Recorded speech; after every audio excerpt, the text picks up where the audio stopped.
I cut a toxic friend out of my life. Now they are on the radio every day. Many years ago, I had a friend. We were both in our 20s at the time, and we quickly became close, bonding over music. We lived together for about 2 years, but we ultimately fell out and no longer speak to each other.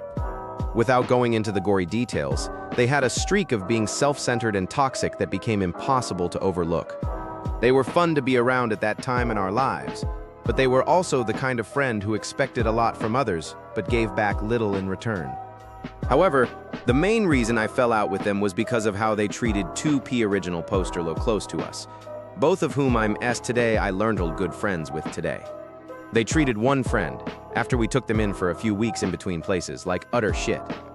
Like the friend owned them something, so had to do everything they wanted. It lasts for months and was terrible to watch and be around. The other friend they treated similarly poorly and said something so despicably terrible to this person that I resolved to cut them out of my life. They ultimately moved out, and I haven't seen them in about 8 years. Cut to today, this person is now in a band that is currently achieving moderate success, touring, critical acclaim, being played on major radio stations, and will likely be nominated for awards for their work later this year. Essentially their breakthrough.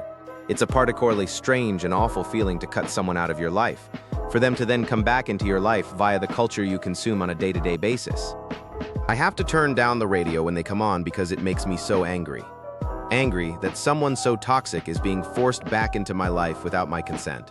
It's grim.